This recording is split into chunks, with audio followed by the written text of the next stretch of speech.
하나님을 닮아갑시다. 하나님을 닮아갑시다. 다시 한번 인사하실까요? 당신을 보니 하나님이 보입니다. 시작. 당신을 보니 하나님이 보입니다. 조금 죄송하지만은 하나님이 보여야 됩니다. 귀한 찬양 감사합니다. 여러분들 지난 주 또 너무 덥죠? 날씨가 너무 덥습니다. 언제부터인가 시베리아 곰들이 겨울잠을 안 잡니다. 겨울잠도 안 자고 어슬렁거리고, 그리고 또 겨울을 눈으로 뒤덮여야 될 알프스 산맥이 눈은 보이지 않고 꽃이 만발하다는 뉴스를 접한 지 오래됐습니다. 여러분. 올해 6, 7월만 하더라도 전 세계 곳곳에서 지금 이상 기후 현상이 나타나고 있습니다. 기록적인 폭염 그리고 폭우로 생태계가 무너지고 있습니다. 여러분. 미국의 사막 식물인 선인장이 집단으로 타 죽었습니다. 그리고 플로리다 남부에 있는 산호초가 해수면 온도가 상승하니까 다 폐사했습니다. 폭염으로 농산물이 자라지 못하고 물고기가 잡히지 않습니다. 지난 주일날 여수식당에 식사하러 갔거든요. 멸치가 반찬으로 나왔어요. 아이고 반찬 멸치 맛있겠다 하고 이야기하니까 목사님 멸치가 아니고 청어새끼입니다 그래요. 멸치는요, 멸치 안 잡힌답니다. 멸치 안 잡힌답니다. 지금 폭염 때문에 일본에서 수십 명이 열사병으로 쓰러지고 우리나라도 지난주 20명 이상이 지금 목숨을 잃었습니다. 캐나다는 폭염과 건조한 날씨 때문에 수개월째 이어진 역대급 산불로 인해서 대한민국 전체 면적의 1.3배에 해당하는 산림이 손실이 됐습니다. 상상이 갑니까, 여러분? 대한민국 전체가 다 탔습니다. 산불로 인해서, 캐나다 산불로 인해서 올해 전 세계의 탄소 배출량의 4분의 1이 발생했답니다. 캐나다 산불 때문에. 남미 페루는 폭우로 산사태가 나고 중국은 140년 만에 기록적인 폭우로 132만 명이 대피를 했습니다. 이런 기상이변이 지금 빈도가 점점 많아지고 강도가 더 증가하고 있습니다. 여기에다가 지난 3년 동안 겪었던 코로나, 전대미문의 전염병, 그리고 그 와중에 러시아, 우크라이나 전쟁, 이런 일들이 지금 벌어지고 있습니다. 여러분, 정말 이 세상이 어떻게 될지 한치 앞길도 예측할 수 없는 그런 시대를 우리가 살고 있습니다. 성경은 우리 주님이 오실 때가 가까울수록 이런 자연재해나 세상을 뒤숭숭하게 하는 난리의 소문들이 많아질 거라고 이미 경고하고 있습니다. 우리 마태복음 24장 6절에서 8절 말씀 다 같이 한번 읽어보겠습니다. 마태복음 24장 6절에서 8절 말씀 성가들 한번 봐주세요. 네, 됐습니다. 함께 읽습니다. 시작. 난리와 난리 소문을 듣겠으나 너희는 삼가 두려워하지 말라. 이런 일이 있어야 돼. 아직 끝은 아니니라. 민족이 민족을, 나라가 나라를 대적하여 일어나겠고 곳곳에 기근과 지진이 있으리니 이 재난의 시작이니라. 예수님께서 오실 때 가까워지면 이런 재난이 시작되는 것입니다. 우리는 이런 세상의 현상들을 보면서 주님의 때가 가까웠음을 알아야 합니다. 아직까지 멀었습니다. 이제 시작이 됐습니다. 제가 볼 때는 코로나를 기점으로 해서 시작이 된 것 같습니다. 성경을 모르고 하나님을 모르는 사람들은 이런 일들이 그냥 우연히 일어난 것이다 이렇게 생각합니다. 보아도 보지 못하고 들어도 듣지 못하는 것입니다. 왜냐하면 모르기 때문입니다. 모르는 사람은요, 난 놓고 기억자도 모르고요, 빨래집게 놓고도 에이 모릅니다. 모르면 모릅니다. 모르면 안 보이고요, 모르면 들어도 모릅니다. 세상에 종말이 있다는 것을 모르기 때문에 그렇습니다. 예수님이 다시 이 세상을 심판하러 오실 것을 모르기 때문에 그렇습니다. 그러니 이런 현상들을 보더라도 아무 생각이 없습니다. 사람들이 얼마나 모르느냐면은 다른 사람은 죽는 줄은 아는데 자기 자신이 죽는 줄은 모릅니다. 그러니 자기 죽음도 준비하지 못하고 다음 세상을 준비하지 못합니다. 이제 50이 넘은 분들은 다 죽음을 준비하시길 바랍니다. 아멘 하십시오. 아무도 안 하시. 듣기 싫습니까? 네, 듣기 싫어도 어쩔 수 없습니다. 저도 50 넘었거든요. 살 날이 이제 얼마 안 남았습니다, 여러분. 살아온 날보다 살 날이 적습니다, 여러분. 동의하시면 아멘. 예, 살 날이 얼마 안 남았어요. 준비해야 됩니다. 죽음을. 그리고 주님 앞에 설 날을 준비해야 됩니다. 지금 이 시대가 마지막 시대에 접어들었습니다. 그걸 알아야 됩니다. 이 세상이 지금 이렇게 돌아가는 거 성경에 다 예언되어 있습니다. 그 빈도가 앞으로 더 자주 많아지게 될 것이고 코로나보다 다른 더한 전염병이 나오게 될 겁니다. 그러나 기억하십시오. 두려워하지 마십시오. 하나님의 백성 하나님 지켜주십니다. 하나님의 백성 하나님 딱 지켜주십니다. 그 고난 가운데서도 세계의 3분의 1이 어려움을 당하더라도 하나님은 지켜주십니다. 요한계시록에 다 나와 있어요. 그러나 우리는 시계를 읽을 수 있어야 됩니다. 아, 마지막 때가 지금 갖고 오고 있구나. 이 마지막 시대에 우리는 어떻게 살아야 되겠습니까? 돈 버는 일에만 우리의 마음을 뺏기고 살아야 되겠습니까?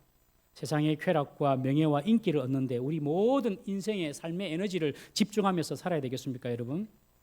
이 마지막 시대에 정말 중요한 것, 우리는 믿음을 지키고 살아야 합니다. 주님께서 다시 오실 때에, 우리가 주님 앞에 언젠가 앞에 섰을 때에 주님께서 보시는 것은 우리의 학벌도 아니고 우리의 어떤 업적도 아니고 믿음입니다. 믿음 있는가 없는가 그거 보십니다. 여러분, 우리가 주님 앞에 섰을 때에 주님 부족하지만 주님 믿고 주님 앞에 섰습니다. 이렇게 고백할 수 있는 사람이 우리 동부 삼일교회 그런 사람이 될 수 있기를, 그런 고백할 수 있기를 제 이름으로 축복합니다. 정말 주님 앞에서 주님 내가 부족하지만 믿음 붙잡고 살아왔습니다. 이런 고백을 여러분 하실 수 있겠습니까? 그렇게 믿음을 지켜야 됩니다. 지금부터라도. 다른 거 지킬 게 아니라 믿음을 지켜야 됩니다. 믿음을. 이 구원 얻는 믿음이 교회를 통하여서만 전파가 됩니다. 그래서 교회는 위대합니다. 교회 안에 들어오는 사람은 목사부터 해서 다 별 볼 일 없습니다. 사람을 보면 별로 유력한 사람이 별로 없습니다. 그러나 이 교회는 주님께서 세우시고 이 교회를 통하여서 사람이 살아가는 믿음을, 영원한 영생을 얻는 믿음을 이 교회를 통하여 하나님께서 주셨기 때문에 교회는 위대합니다. 세상이 멸망의 끝을 향하여 지금 달려가는 이 시대, 이 시간에 구원의 길을 제시할 수 있는 곳은 교회밖에 없습니다.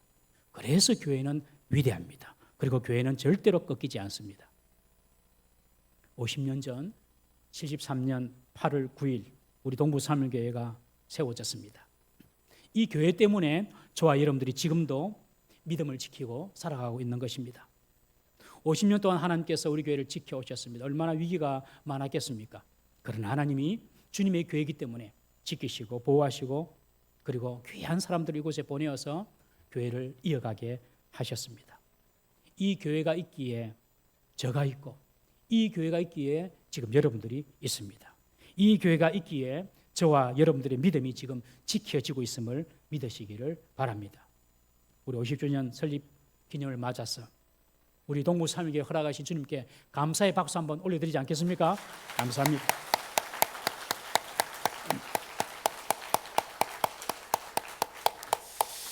공자는 사람이 나이 50이 되면 하늘의 뜻을 안다고 했습니다. 그래서 지천명이다. 50을 가르쳐서 지천명이라고 했습니다. 지천명. 하늘의 명을 안다. 50살이 되면. 여러분, 이제 우리 교회가 50살이 되었습니다. 이 50주년을 지내면서 우리 교회를 향하신 하나님 뜻이 무엇인지 우리가 다시 한번 생각을 해보고자 합니다. 우리 교회를 향하신 하나님 뜻, 그것은 바로 교회의 본질일 것입니다.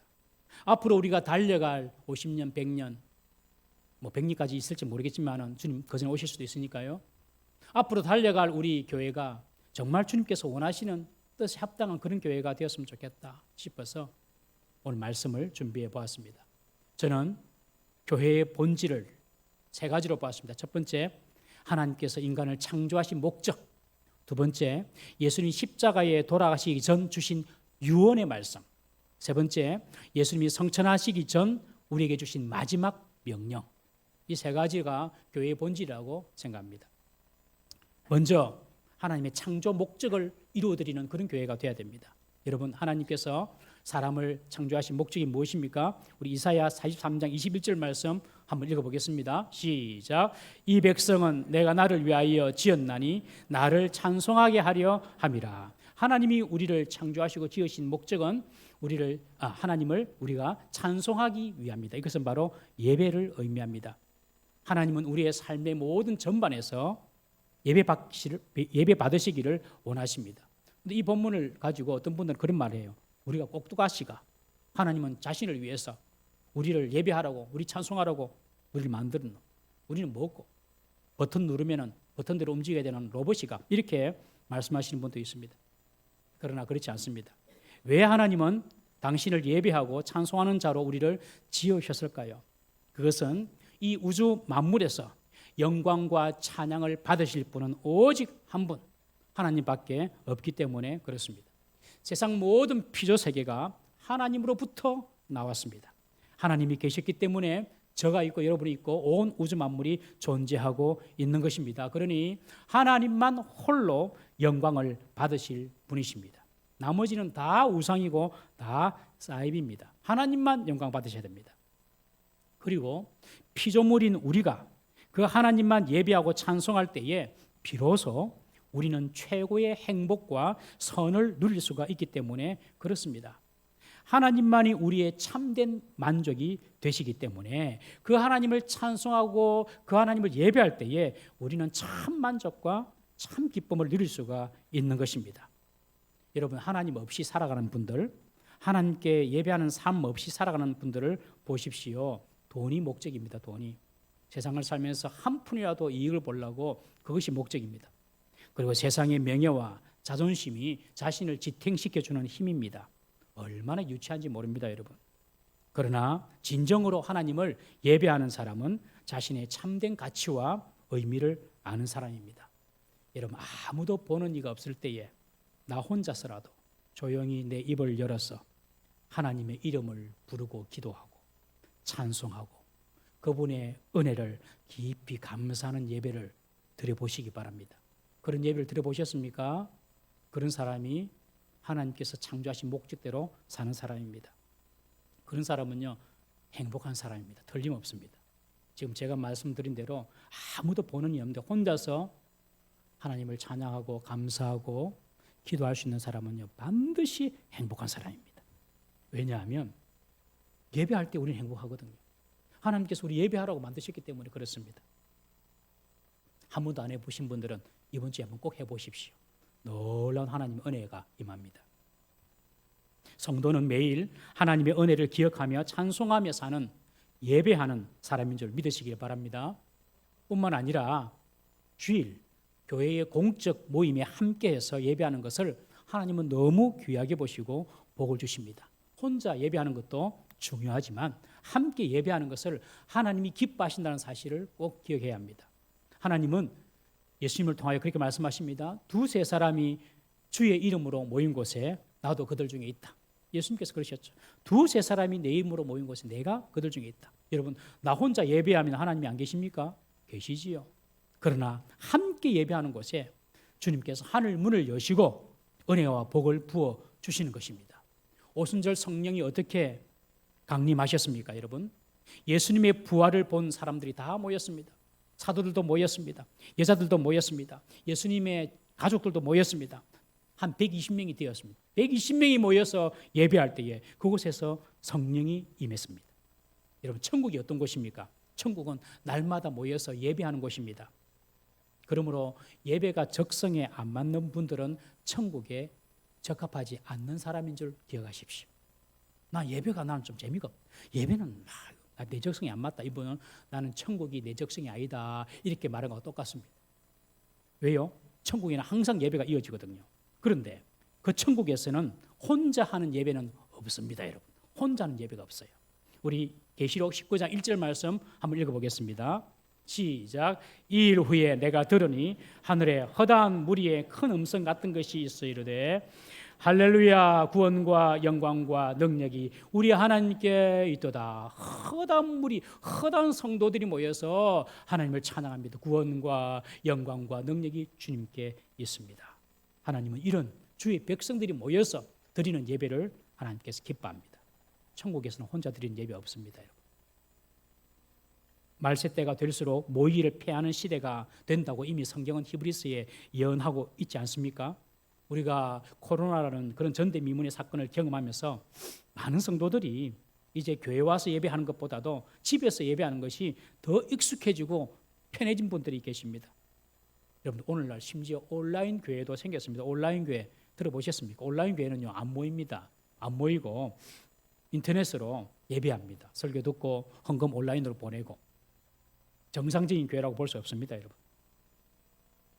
할 수 있는 대로 모여야 됩니다. 집에서 소파에 덩그렇게 누워가지고 복장도 제대로 안 갖추고 몸가짐도 제대로 하지 않는 채 드리는 그런 예배하고 아침부터 일찍 준비하면서 성도들과 함께 드리는 예배하고 다른 것입니다, 여러분. 모이기를 폐하는 마지막 시대일수록 더욱 모여서 예배에 힘쓰는 우리 성도님 되시기를 주의 이름으로 축복합니다. 그것이 우리를 지으신 목적입니다. 여러분, 교회에는 여러 가지 봉사가 있고 사역이 있습니다만은 제일 먼저 우리는 하나님을 예배하는 예배자로 지어졌음을 꼭 기억해야 합니다. 예배만큼은 그 무엇과도 바꿀 수가 없어요. 이전에 있었던 교회에 어떤 집사님은요 얼마나 열심히 주차 봉사를 하시는지 아침 일찍 와서 주차 봉사 다 하십니다. 그런데 예배에는 참석을 안 하시더라고요. 예배 시간에도 주차 봉사 하세요. 하나님 기뻐하실까요? 우리 어떤 분들은 우리 주일학교 봉사는 열심히 하는데 스스로가 예배는 하지 않습니다. 전도회 기관 모임에는 열심히 안 빠지고 참석하는데 예배는 하지 않습니다. 하나님은 우리 보고 이런 주차 봉사하라고 다른 사역하라고 지으신 것이 아니라 예배자로 지으셨습니다. 주님이 창조하신 그 목적대로 예배에 힘쓰는 우리 성도 되시기를 주의 이름으로 축복합니다. 이제 앞으로 달려갈 50년 앞으로 그 미래 정말 예배에 힘쓰는 저와 여러분들이 되어야 될 줄로 믿습니다. 두 번째로 예수님의 유언을 이루어드리는 교회가 되어야 합니다. 예수님이 십자가에 달려 죽기 전에 겟세마네 동산에서 기도하십니다. 그 기도하러 가시기 전에 12제자들을 모아놓고 예수님께서 이제 최후의 만찬을 하시고 제자들에게 유언 같은 말씀을 하십니다. 그것이 요한복음 13장 34절 35절 말씀입니다. 우리 함께 다 같이 읽어보겠습니다. 시작. 새 계명을 너희에게 주노니 서로 사랑하라. 내가 너희를 사랑한 것 같이 너희도 서로 사랑하라. 너희가 서로 사랑하면 이로써 모든 사람이 너희가 내 제자인 줄 알리라. 구약에서부터 내려오는 율법과 계명이 있습니다. 대표적인 것이 십계명입니다. 십계명. 예수님은 그 구약의 율법의 실체를 오늘 말씀하십니다. 그것을 새 계명이다. 새 계명이라고 말씀하시면서 주시는 유언이 사랑입니다. 사랑. 지금 예수님께서 이제 십자가에 달려 잡혀 죽기 전에 제자들에게 주신 유언이 바로 서로 사랑하라입니다. 여기에 가룟유다는 빠져 있습니다. 가룟유다는 이때 뭐 했냐면 예수님을 팔아넘기려고 대제사장 집으로 찾아간 이후였습니다. 그러니 이 유언의 말씀을 들었던 사람은 11명의 제자입니다. 사랑을 모르는 자는 예수님이 진정한 제자가 아닙니다. 가룟유다는요 이 예수님의 말씀을 듣지 못했습니다. 예수님은 이 11명의 제자들에게 너희가 서로 사랑하라. 그것이 내 제자의 표다. 여러분 사랑이 많은 사람을 보면 아 예수님의 제자구나 생각하시면 됩니다. 예수님의 제자의 표가 무엇이다? 사랑하는 것입니다. 혼자 사랑하는 것이 아닙니다. 여러분 서로 사랑하라. 오늘 짧은 두 절에 서로 사랑하라. 서로 사랑하라. 몇 번이나 반복하고 있는지 모릅니다. 여러분 사랑은요 서로 하는 것입니다. 부부가 한쪽만 사랑하면 사랑이 오래가지 못합니다. 서로 사랑해야 됩니다. 서로. 성도들도 서로 사랑해야 됩니다. 한쪽만 나 사랑해라 요구하면 안 됩니다. 서로 사랑해야 됩니다. 목사도 성도를 사랑해야 하지만 성도도 목사를 사랑해야 됩니다. 서로 사랑해야 됩니다. 그것이 예수님의 제자의 표입니다. 아무리 불효자라도 부모가 죽기 전에 한 유언은 꼭 듣는 법 아닙니까 여러분? 예수님의 유언이 바로 서로 사랑하라는 것입니다. 여러분 동부살미교회는 앞으로 달려갈 우리 동부살미교회는 더 사랑하는 교회가 되기를 주의 이름으로 축복합니다. 왜 예수님은 이런 유언을 남기셨을까요? 왜냐하면 성도는 서로 다른 몸이 아니라 한 몸이기 때문에 그렇습니다. 오늘 본문 23절에도 보면 교회는 예수님의 몸이다 그렇게 말씀하십니다. 성도는 예수님을 머리로 둔 예수님이 머리입니다. 목사도 아니고 장로도 아니고 회중도 아닙니다. 예수님을 머리로 둔 한 몸입니다. 교회는 한 몸. 몸은 하나이지만 지체는 여러 가지죠. 그런데 이 지체가 서로 싸우고 분쟁하면 그 몸은 병들어 죽습니다. 그러니 사랑해야 합니다. 고린도전서 우리 12장 26절에서 27절 말씀 한번 다 같이 읽어보겠습니다. 시작. 만일 한 지체가 고통을 받으면 모든 지체가 함께 고통을 받고 한 지체가 영광을 얻으면 모든 지체가 함께 즐거워하느니라. 27절. 너희는 그리스도의 몸이요 지체의 각 부분이라. 지금 바울은 교회를 설명하면서 이것이 한 몸이라고 그렇게 설명을 하고 있습니다. 여러분, 한 몸입니다. 새끼손가락에 가시 하나만 박혀도 온몸이 열이 나고 아프지 않습니까? 한 몸이라서 그래요. 손톱에 봉숭아 물만 들여도 예쁘네 하고 온몸이 칭찬을 받습니다. 그것이 교회입니다. 저는 우리 성도님들 가운데 아픔이 있는 분들, 그 아픔을 온 교회가 짊어지고 가야 된다고 믿습니다. 성도의 아픔이 있으면 함께 짊어지고 가는 거예요. 함께 기도하고. 그게 교회입니다. 건강한 몸이 되려면 모든 지체가 분쟁이 없이 서로 사랑해야 됩니다. 입이 말합니다. 내가 최고야. 내가 있어야지 밥도 먹고 말도 하고 살지. 그러니 손이 말합니다. 내가 있어야지 음식을 집어다 주지. 그러니 눈이 말합니다. 내가 있어야지 음식이 어디 있는지 볼 수 있지. 그러니 발이 말합니다. 내가 있어야지 음식을 가지러 가지. 모두가 자기가 잘났다고 싸우고 분쟁합니다. 그러면 그 몸은 굶어 죽습니다. 한 몸이 싸우고 분쟁하면 여러분 갈라지든지 죽는 일밖에 없습니다. 왜 이렇게 분쟁합니까? 다 스스로 자기가 잘났다고 말하기 때문에 그렇습니다. 여러분 이런 사람이 교만한 사람입니다. 교만한 자가 많으면 여러분들은 분쟁이 일어나고 다툼이 일어납니다. 우리 잠언 22장 10절 말씀 한번 다 같이 읽어보겠습니다. 시작. 거만한 자를 쫓아내면 다툼이 쉬고 싸움과 수욕이 그치느니라. 거만한 자가 많으면 자꾸 다툼이 분쟁이 일어나요. 싸움이 일어나요. 그런데 거만한 자가 사라지면 다툼도 없어지고 싸움과 수욕도 없어집니다. 한 몸인데 이 몸 안에서 서로 싸우면요. 그 몸은 병들든지 죽습니다. 여러분 교회가 사랑하지 못하고 분쟁하고 다투면요. 교회는 죽습니다.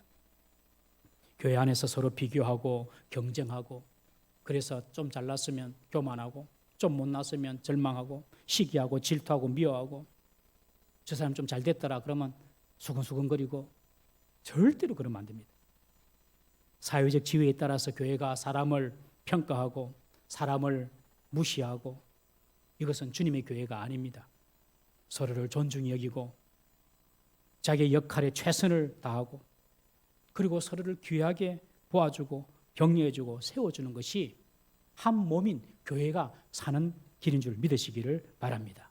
교회는 서로 다른 지체가 모여서 한 몸을 이룹니다. 다 같을 수가 없어요. 다 눈이 못 자겠습니까, 여러분? 다 발이 못 자겠습니까, 여러분? 다 각기 다른 것입니다. 그러므로 서로를 존중해주고 인정해주고 사랑해야 됩니다. 그러면 그 교회, 그 몸은 건강하게 성장할 수가 있는 것입니다. 주님의 유언, 서로 사랑하라. 가정에서부터 사랑하시고 우리 교회의 사랑이 더욱더 풍성해지기를 주님의 이름으로 축복합니다. 세 번째, 우리 교회는 예수님의 마지막 지상 명령을 이루어드리는 교회가 되어야 합니다. 잘 아시는 말씀입니다. 우리 마태복음 28장 19절 20절 말씀 다 같이 한번 읽어보겠습니다. 시작. 그러므로 너희는 가서 모든 민족을 제자로 삼아 아버지와 아들과 성령의 이름으로 세례를 베풀고 내가 너희에게 분부한 모든 것을 가르쳐 지키게 하라. 볼지어다 내가 세상 끝날까지 너희와 항상 함께 있으리라 하시니라.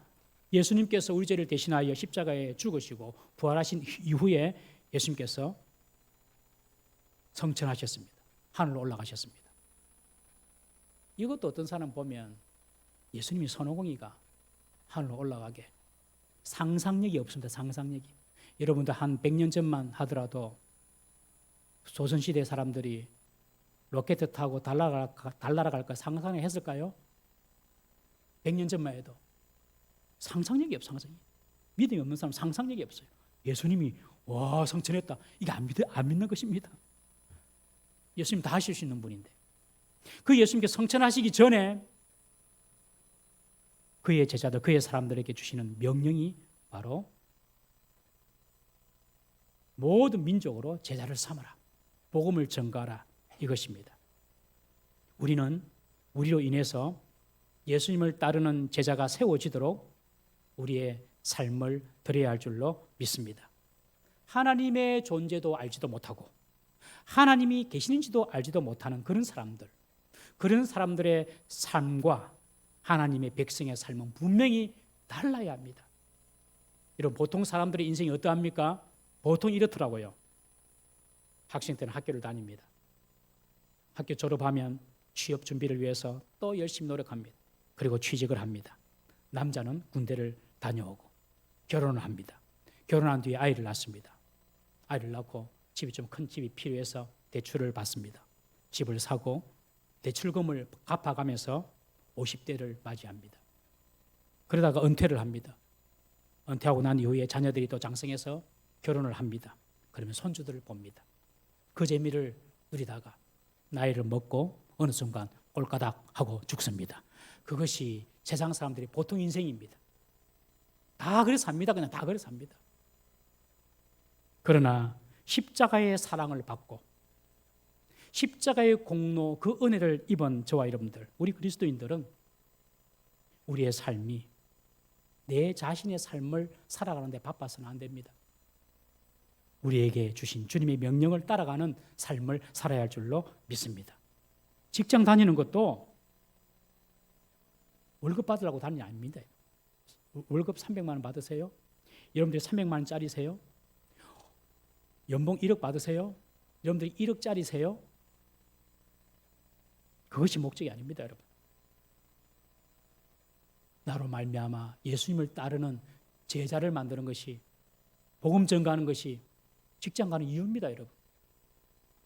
자녀를 양육하는 것, 사업을 크게 번성시키는 것, 그 모든 것들이 다 주님의 복음 전거를 위하여서 구원받은 백성들이 살아가야 될 목적이라는 사실을 꼭 기억하시기를 바랍니다. 나로 인해서 예수님을 따르는 사람들이 생겨나도록 해야 합니다. 그 대상은 모든 민족입니다. 우리 이웃뿐만 아니라 모든 민족 중에서 세계 모든 민족들이 나로 인해서 예수님을 따르는 제자가 생겨나야 됩니다. 우리가 주님의 명령에 순종할 때에 주님은 우리에게 큰 기쁨을 주십니다. 여러분, 세상에서 가장 큰 기쁨이 어떤 기쁨일까요? 그것은 바로 영혼을 살리는 기쁨입니다. 이번에 13분의 필리핀 단교 선교팀들이 무사히 선교를 잘 마치고 그제 하나님 은혜로 잘 귀국했습니다. 후문을 들어보니 단기 선교팀 모두가 다 너무 보람되고 그리고 가슴 벅찬 시간이었다고 합니다. 선교사님이 마지막 날에는 좀 휴식 좀 해라고 휴식 프로그램을 만들어서 주었습니다. 그런데 많은 분들이 휴식보다도 선교 사역이 더 의미고 더 재밌다. 선교 사역이 더 신났다. 이런 고백을 했다고 전해 들었습니다. 여러분, 이것이 바로 영혼을 살리는 기쁨입니다. 복음을 전하고 영혼이 살아나는 것을 보면 우리의 영혼인 바로 나의 영혼이 새로워지고 힘이 납니다. 내 영혼이 건강해지는 것입니다. 아마 우리 단기 선교팀들은 모두 아마 자신의 영혼이 살아나는 것을 경험했을 것입니다. 여러분, 정말로 주님이 원하시는 교회가 되기 위해서는 예수님을 따르는 제자들이 많이 양성되는 교회가 되어야 할 줄로 믿습니다. 교회에 재미있는 행사가 있을 수도 있고요. 교회에 봉사를 많이 할 수도 있고요. 교회에서 성경 공부도 많이 할 수 있습니다. 그렇지만 예수님을 믿고 따르는 제자가 만들어지지 않는다면 그 교회는 예수님의 명령을 지키지 않는 교회입니다. 여러분, 올해 여러분 때문에 우리 교회에 온 사람이 있습니까? 나 때문에 우리 교회에 온 사람이 있습니까? 아직 올해 남았습니다. 8월달, 9월달, 10월달, 12월달 아직 한 5개월 남았습니다.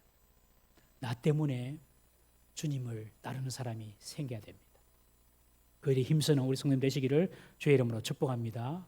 이 복음 증거의 삶이 바로 우리 교회의 사명이어야 합니다. 예수님의 제자를 삼는 이 복음 증거를 위해서 우리가 할 일은요, 가는 것입니다. 너희는 가서 모든 민족을 제자로 삼으라. 가야 합니다. 그냥 앉아서 오는 사람 맞이하는 것 아닙니다. 오는 사람도 생기려면 가야 합니다. 가서 전해야 합니다. 그래야지 오는 사람도 있는 것입니다. 예전에 여러분 함께 지냈던 술 친구들 생각이 나시면 만나십시오. 술은 드시지 말고 만나십시오. 가십시오. 그분들에게도. 이전에 나와 함께 지냈던 친구가 있으면 그들에게도 가십시오. 동창 모임에도 가셔서 전도하십시오. 믿다가 낙심하여 쉬고 있는 사람이 생각이 나면 찾아가십시오. 인생에 예기치 않은 어려움을 만나서 고비 중에 있는 사람이 있으면 찾아가십시오. 거절해도 찾아가십시오. 안 믿는 형제 자매들이 있으면, 부모님들이 있으면 찾아가십시오.